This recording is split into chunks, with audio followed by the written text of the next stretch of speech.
All right, welcome back, and that is the end of the business news, but we will get into our interviews right away. I did mention at the beginning of the program that my guests are here with me, and I will be introducing them.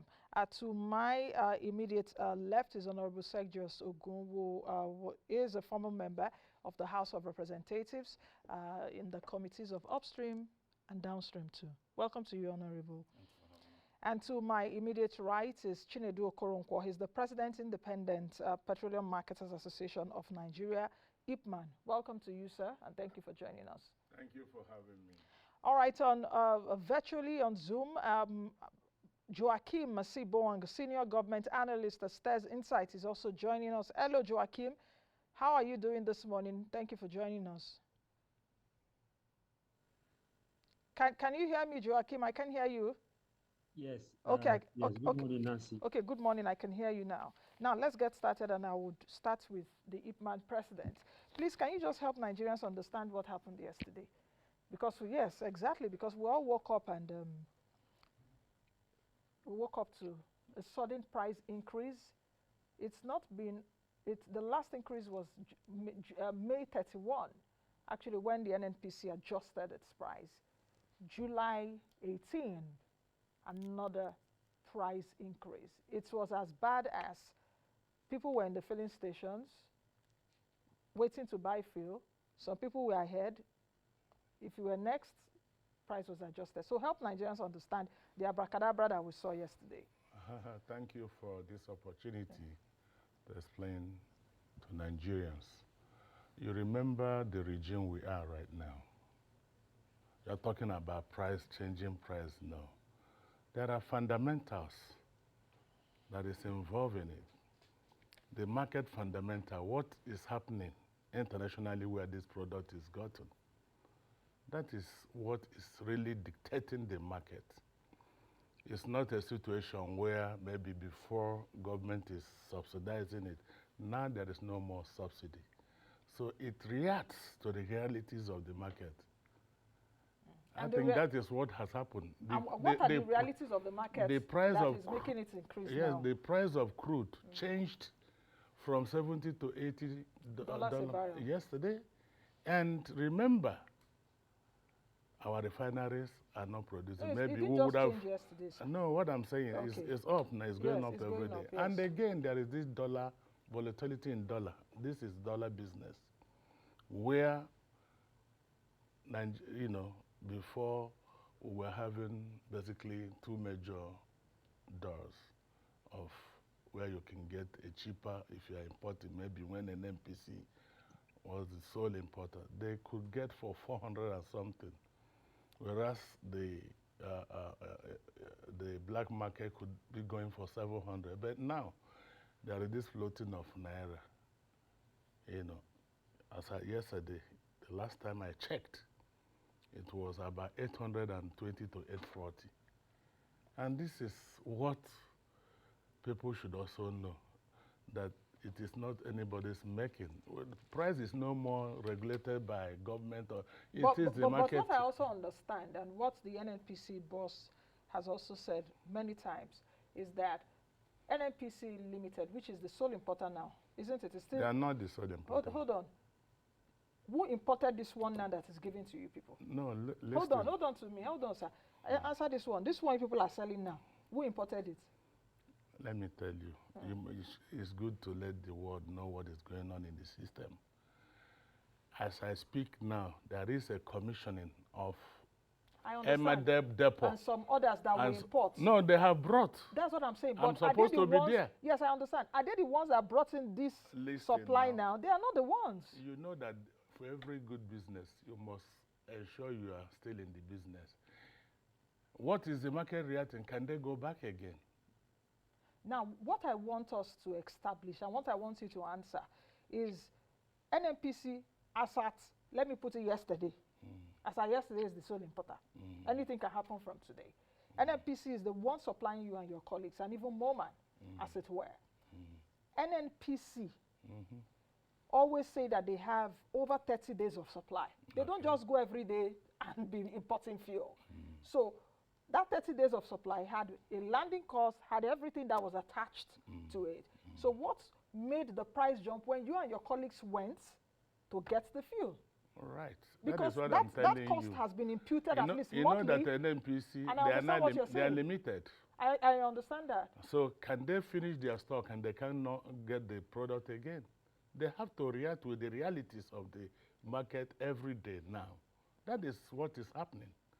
We are no more in a regime where I had some people saying, you just in the line, like you just said, the price will change. When the people giving you have changed their distance, so what do?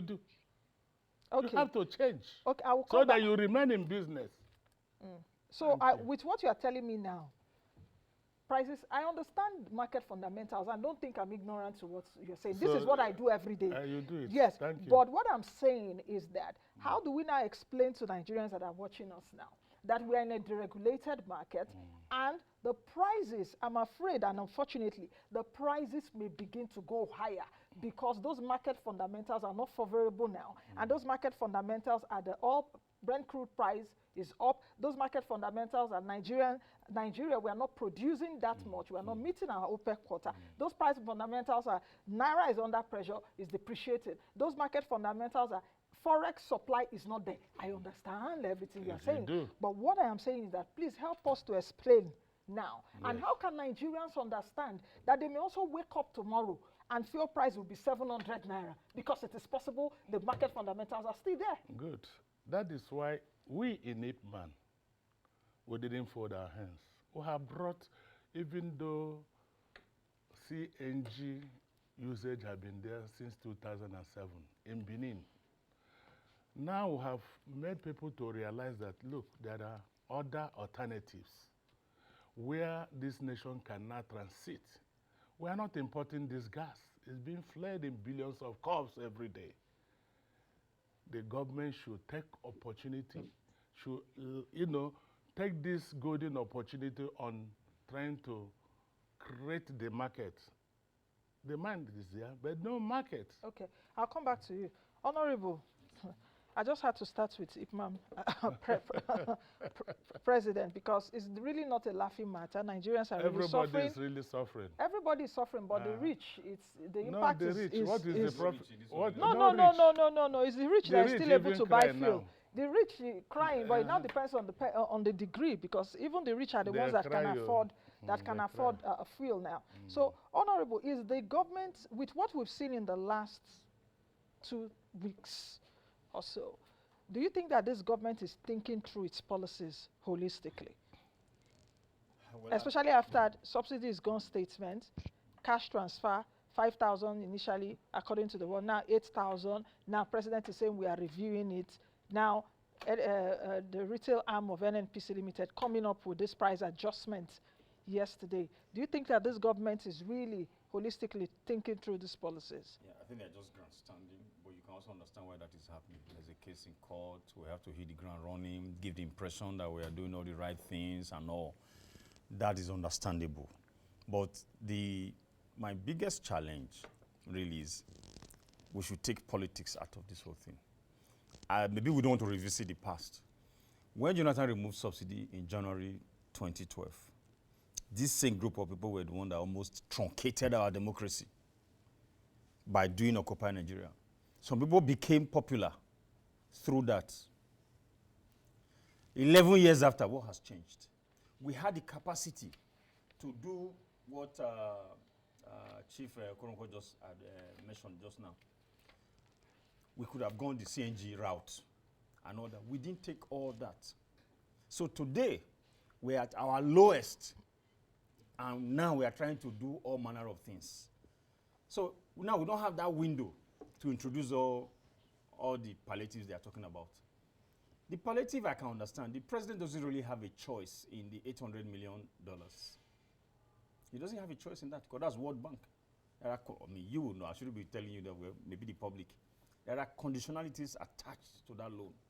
You know, the World Bank, they do, most of these are policies, they're looking at the Western world where you have welfare. We don't have that here. So all this conditional cash transfer, the loans we are taking for that, I don't think is Nigerian government really. it's the World Bank that's suggesting all that because they always believe in their own system. Take care of the poorest of the poor so that there's no agitation. People are not dying unnecessarily, even though I do not believe that that is what we need in Nigeria. Fix the roads, the rural roads. Fix healthcare in the primary healthcare center, closest to the people. So when the people can stay alive, can go to farm and do their basic things, they can farm to survive and take care of themselves. So to go back to your question, yes, the government right now don't even have any solution to most of these things. They don't have, because as much as they want to remove subsidy, it's a good thing to remove subsidy. And like you said earlier, prices might go up. What, Honorable, okay, now the subsidy has been removed. Looking down the line now, do we think it's a good thing to have removed the subsidy? And let me situate my point. Even the US, which you've mentioned, the US is father of subsidies. They have food stamps. They can even give you houses if you are homeless. They give unemployment if you don't have work. They'll be giving you money weekly. So the US is father of subsidies.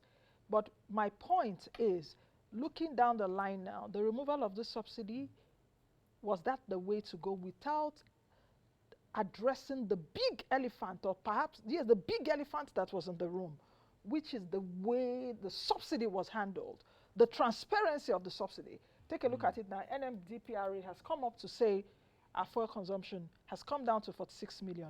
I don't know, perhaps, I don't know why they are saying that, perhaps because many people are not also buying fuel. People have left their cars at home, and some people don't even go to work again. So how would you situate that? Because if perhaps the government looked at this thing holistically to say, how many liters? Come on, guys, let's investigate this. And I'm not saying this administration, even previous administrations. The transparency, they will interrogate, we will not see the end. They will interrogate, they will catch some people, we will not know how it ended. So would we now say that perhaps the removal of subsidy, regardless of what some other people are saying, because the economics of it now is confusing and is pushing everybody, is hitting everyone hard. We have to bite these bullets. Because that's why I refer to 2012, when we had a window to systematically do it, and gradually let it phase out subsidy. We didn't take the opportunity then, because these same people said, no, it shouldn't happen, all for politics. So today, we are down on our knees, and we're not struggling to do it. Well, the Buhari regime kicked the can down the road and said June, when they were living in May. But like the NNPC boss said, even the so-called money budgeted for it, when people talk about the savings made, there are no savings. They were loans. If I'm drinking champagne every day and the doctor says, or the banker says, you cannot sustain this because I'm borrowing to drink champagne, you have to stop. I have not made any savings because I was borrowing all the while. So like the NNPC boss said, the budget was not cash backed. So it was the federation money that they were borrowing, or rather they were using, but it was not cash back in the budget. So there's no better time to remove it. That's the point of that. It should have been removed since 2012, when Jonathan dared to take that decision. Today, if you say we are spending over 400 and something billion every month on subsidy, I know where you were going to about the quantity they claim we were consuming. At the point, they say even 90 million. Yes. And then we checked. We didn't have capacity to store more than 60 million. It's good. The IPMAN president is here now. We didn't have capacity, and I said it on the program. So were you storing it virtually? So there has been the previous government, they've lied so much to us about subsidy. A whole lot happened that they didn't have the courage to take decisions. Nancy, let me tell you this. You can get this from NATI. Either you go to their website or ask the executive director to give it to you. Every year before the election, okay, we'll call it election year, the year preceding the election year, the subsidy will always go up. Amount spent on subsidy will always go up. So past government and possibly this government will use subsidy for elections. So that's why they didn't have the courage to remove it. They will use it for anything. So there was no honesty in the regime. So should Nigerians now pay? Thank you. Should we now pay for that dishonesty? Meanwhile, perhaps the bigger problem that would have been addressed is to address the shenanigans, the corruption, and the and the not transparency and not Do you know why they cannot? accountability Do you know why in they that. cannot? Do you know why they cannot? Why? Because everybody's involved. The president So of IPMAN just... Nigerians now we go come suffer. So that's why we have to hold government responsible. So the suffering now is that remove it, guys, and every other person would have gone with briefcases of dollars. But anyway, Joachim, Joachim is in Lagos and is joining us via Zoom. Joachim, I guess you've heard the our two guests here in the studio. Nigerians are squeezed on every side right now. In fact, IPMAN president said earlier, the rich also cry. But the rich, perhaps the rich is just groaning. They never cry. Now, the poor people, they cry. They are Well, shedding the tears. poor people, now blood, they come off our eyes now. So Nigerians are squeezed right now, and our incomes are depressed. Petrol price hike, naira depreciation, just like I enumerated earlier. What do you think about this issue of market forces? What do you think? And do you also see that fuel price might increase, perhaps in the next few weeks, because these market forces are still there? Yes. Good morning once again, Nancy. The issue of market forces is something that unfortunately Nigerians are learning about in real time. Given all that has happened over the last 2 months, what is now abundantly clear is that since the price of petrol as determined by these market forces, right, is determined by two things mainly. So the current exchange rate and then the price of crude oil on the international market. What the government should have done, first of all, is to allow the naira achieve its fair value in the market, unify the exchange rate, and have price stability in that forex market before the removal of subsidy, because that will then form a baseline and ensure that price stability across the board. Unfortunately, the government now, without having that price stability in the forex market already, there is still a lot of instability there. They have now removed the subsidy, and as such, Nigerians are now paying the price of that price instability. And as a result, we are seeing the price of petrol going up. So, looking back now, clearly, what they should have done first is to deal with the forex market, deal with a lot of the liquidity issues so that the naira can have a stable price against the dollar, and then remove fuel subsidy after, so that there is an element of price stability, and then we don't go from where we were, which is 500 naira or so in Lagos, to now 580 something, 590 something. One other thing I want to add is that, seeing as we are where we are, something else is now abundantly clear. The inflation report came out 2 days ago, and it showed that food inflation is at 25% at least. So, what I will advise the government, to anybody that is watching now, is that the food inflation must come down. Food costs must come down to give Nigerians some relief. Nancy, you may already know that about 60% of Nigerians' income is spent on food. If the government can ensure that that food prices come down, then they can give Nigerians relief on that side, and it is perhaps the greatest subsidy that any Nigerian government can give Nigerians right now, because minimum wage only applies to people who are currently in employment, and so on. But having food prices come down affects every Nigerian, and will give Nigerians much needed relief. And how do they do that? They can remove all or most of the restrictions on food imports to ensure that there's sufficient supply and food prices come down. Because, like you said, if Nigerians are squeezed on the left by high food prices, and squeezed on the right by high fuel prices and transport costs, then we may see the real market forces any day now. Okay, Joachim, just in a few seconds before I come back here to the studio, concerning the naira, which you spoke about, this affects the naira harmonization, which we've seen now. With what we've seen now in the last few weeks, at the I&E window, do you think now that the I&E window rate is chasing the parallel market, or otherwise known as the black market rate? Because that is what is seeming like right now. The I&E window, I think 795, if I'm not mistaken. The black market window, the parallel market, is about 820 or 840. It depends on which area of the country you are in. So if you're taking a look at that, where does it also leave this deregulated market, which the IPMAN president talked about, which I also mentioned that this is not the last of this fuel price hike. We'll come back here again and talk about that fuel price has increased. Unfortunately not, Nancy, at this rate. And the reason why, well, one of the reasons why there is still the gap that is persisting, is because, for example, you still have the ban on items, from the CBN, those 41, 42 or so items. Yes, from June 2015, that ban is still in place. That's a problem.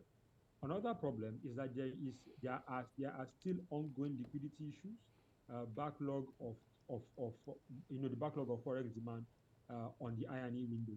And until those two issues are resolved and resolved definitively, we will not see those rates close properly and close to the end.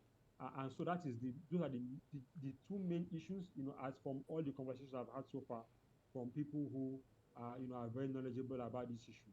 The liquidity issue on one hand, and then of course that existing ban, on the eligibility of certain items, to get official forex from the official window. Until those two obstacles are removed, we will not see the rates in the primary and secondary markets close, and we will not see price stability as far as the petrol that we consume daily is concerned. Okay. I don't want to drag that matter further because there are other questions for you, but let me come back to the studio. Let me come back to the president. How much is the landing cost from the NNPC? How much is it?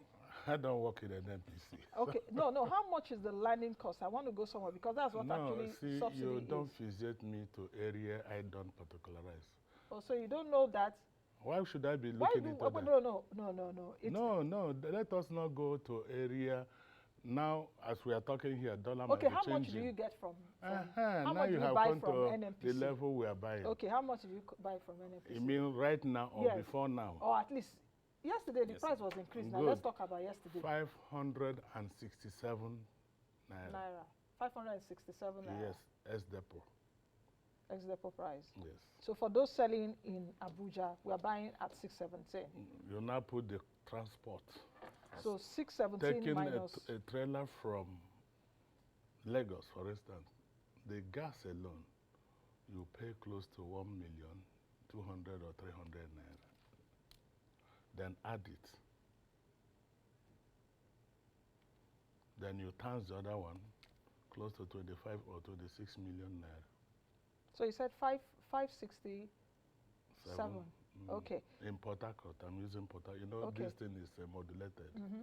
That Okay. is Port Harcourt price right Okay, now. 567 in Port Harcourt. Yeah.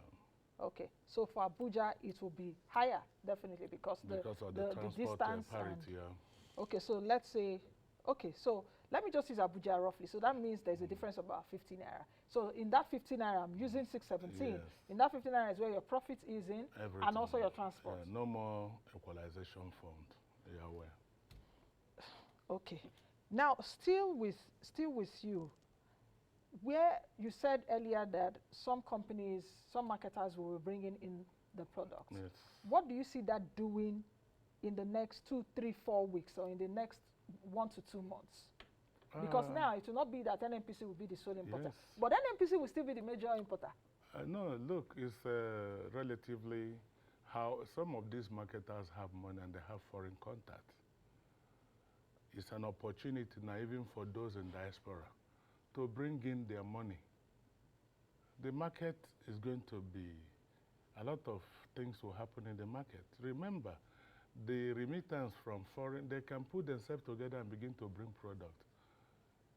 So for me, it's not something we'll just begin to think is not going on. PMS is like any other commodity. It might even go up or down. And that is why in IPMAN we have said the only solution that this country will have now and have succor is this CNG. It's here, we're not going to import it. My brother is in that sector. We have billions of cars being fled every day. And The government can also... But can that be immediate? Because we're talking of immediate measures now. No, I'm telling you something that can happen within... You're blood. talking about 3 to 4 months. Yes. It's plug and play. They have to be dispensing stations for That CNG is the plug and play. and You all bring that. the equipment. Yes, now. You know, some of these companies are already flaring it. You collect it. Bring the equipment. People are already doing it. Bua cement in Sokoto. Even Dangote, they are using it. Trucks are saying. It's just to make it available everywhere. Then the market would have been created.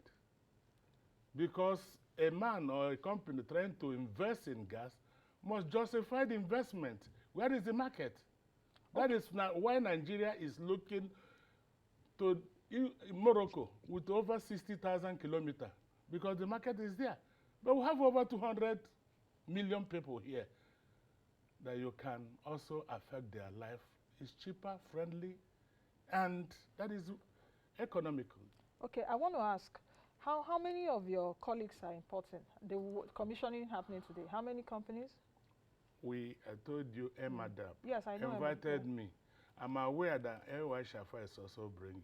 And, you know, like what the authority said, Mr. Farouk, that over 56 companies have been issued with licenses. That in itself, for me too, is another pressure that will be on getting dollar. My brother who spoke before was talking about those items. When you leave, then the pressure will also be more on how people can begin to get dollar to import food. But we have a quicker solution, this gas. Because if you fuel your car now with gas, you go anywhere, and it's cheaper. The cars of maybe 10,000 naira can take you for a whole week. Will you be crying about energy again? You will also use it. We'll have technology now to convert it in stoves, in a small cylinder. That is the technology we have with our group. Okay. We're about to deploy. Let me come back to Honorable. Just before President Buhari left, Dangote Refinery was commissioned. And there was so much hula baloo about, okay, Dangote will come on stream, I think July. Perhaps we should give it the benefit of doubt till now, that when it comes on stream, we would not, because he may be doing local refining and the cost and all of that. What do you think, especially as we look at also the long-term solutions? IPMAN president has spoken about utilizing gas as another form of fuel. So what do you think about refineries? Because now we're depending also on one man. Come on, this is a country that has 4 refineries. Yeah, 4. And all the governments, successive governments, could not fix it. Yet billions of dollars going for turnaround maintenance, rehabilitation, or whatever they call it. So what is the long-term solution? Well, is the CNG, excuse me, the CNG, like he said, like he also mentioned, BOA using it, Dangote. You see, most of those Dangote trucks are using CNG. How come the government never thought about this? Now, you have talked about the refineries. The Dangote refinery, the day it was commissioned, I was actually in your sister's studio, and I said, what I'm aware is Dangote refinery will come on stream 4th quarter, you know, not 2nd. I think later that day, we heard that Dangote said that it's going to come on stream in July. I don't think so. I don't think so. Now, talking about Nigerian refineries. The Port Harcourt refinery, I think we were supposed to have spent $1.something billion. $1.5 billion. We were there as a committee on oversight, I think sometime in 2022. And I didn't see a whole lot going on. I just saw heat exchangers, they were blowing them. Sorry, what did you say? You didn't see? I didn't see a whole lot. You didn't? I did not see. We went to the plant on oversight. I didn't see a whole lot going on. And when they say, let's give them the benefits, the work is going to start and all that. And I was aware the Minister of State was there. I lead you after that time, and he said things are going on. Somebody said he asked the Minister of State, off camera, that, okay, we don't say anything here. He said, okay, what do you expect me to say? But you see, he's not here now to defend that. But remember, he said sometime late last year that the refinery will come on stream 1st quarter. Those were all politics. Yeah. So we are in what now? We are in 3rd quarter. 3rd quarter now. And nobody is holding them responsible for this. Again, that refinery is not likely to come on stream even 4th quarter. maybe fourth quarter, or maybe next year. So the solution, let's come to the solution now, would have been refining our products here. Then if there's any subsidy, you talked about even the West doing subsidy. That's why I mentioned the World Bank. Because in the Western world, they do welfare. The food stamp you mentioned. In the UK, they get gyro, people get checks. They don't have work, you know, end of every month or week. And then they have council flats for people that don't have work. God, we don't have that here. That's why usually when CBN is giving, sorry, I said CBN, World Bank, they're giving such facilities, there are conditions to say this is how you get it. So the government really now, they're talking about the palliative and using that money. They cannot change how it's going to be used unless they go back to the World Bank to check that. But talking about how to manage the situation right now, the solution will be to refine here. If there's any subsidy we can give, maybe it will be in the crude. Yeah, because long ago, I think it was before Obasanjo said, look, we are selling this. And the crude is federation, don't forget. So which means the president, we have to agree with the subnationals, the governors, to say, okay, fine, maybe we are producing 3 million barrels per day. Let's use 1 million barrels. Let's give a discount in that 1 million barrels are going to refine locally. But the challenge there again, people will smuggle them out. And then they will not get all of us to pay for it. So there's going to be sincerity on the part of everybody. From the vessels being destroyed now to the vessels that were seized. I said sometime last week in this studio that 77 vessels were seized and handed over to an agency in this country. And then they disappeared. And then they come back and tell you and I to pay. So when they destroy them now, people say you are destroying the evidence. Okay, what about the ones that were seized before with evidence? They were released. Where did that money go to? Okay. Joachim, how do you expect this administration to communicate to Nigerians on what they want to do? The president has revealed this 1,000 naira cash palliative. What do you think? The communication style of this administration, do you think they are communicating enough? No, they are not, Nancy. But I think, first of all, there's something I want to quickly address about the Dangote refinery. The Dangote refinery's impact on fuel prices in Nigeria will be marginal at best. So, for example, if the landing cost here is 565, perhaps Dangote can do 550, perhaps they can do 540, but I doubt they'll go any lower than that. And I think that the communication around this to Nigerians is very, very, very, very, very misleading. We need to let Nigerians understand that there is no huge reduction from the from the Dangote refinery coming anytime soon. There is none, because Dangote does all of that production will be done, regarding sticking to international prices and international standards. That means that there is a limit to how low we can go with some of these cost reductions. And I think we need to make that very clear. Okay. And talking about communication, according to for your question, I think that a lot more needs to be done. I think the president himself probably needs to do a bunch of town halls and really listen to Nigerians and tell them why some of these changes are necessary, and tell them what precisely the government's plan is, not just for the immediate term, with regard to palliatives and so on, but also what points the entire point of the suffering that Nigerians are going through. Okay, Joachim. I think that yeah. Joachim, we just have to go now, but just before we go, because we have 1 minute, President, in just 20 seconds, what is your parting word here? Because Nigerians are really squeezed. Everybody Very quickly. is in this quagmire. My solution and what we have started doing is how we can create CNG market and deploy it quickly. Okay. Honorable? Yeah, well, I would just say Nigerians to brace up. It might still go up, it might also come down. It depends on the price of crude oil in the international market. If it drops to $30 per barrel tomorrow, the price will come down. And we are not praying for that to happen. Yeah. Because there's also affects our revenue. Yes, exactly, to affect USD. our revenue. And with the trend we are seeing now is going up, because you remember Saudi Arabia has already said they are They are taking a bit of 1 supply. million and- barrels. Yes, 1 million barrels and all of that. Okay, Joachim, 10 seconds. Any other thing to say? We've got to go. I'm looking at my time. My final word is to the administration. They should do all they can to reduce food prices and give Nigerians relief in that area. It's very important. Okay. So food subsidy, as it were.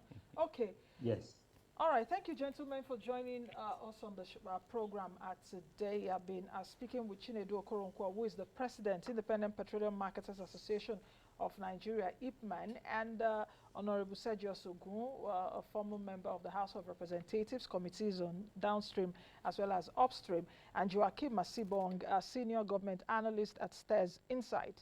Thank you all for watching. Of course, the conversation has not ended. We will continue. I am Nancy Najibi, the best you can be, and better change that you want to see. Bye for now.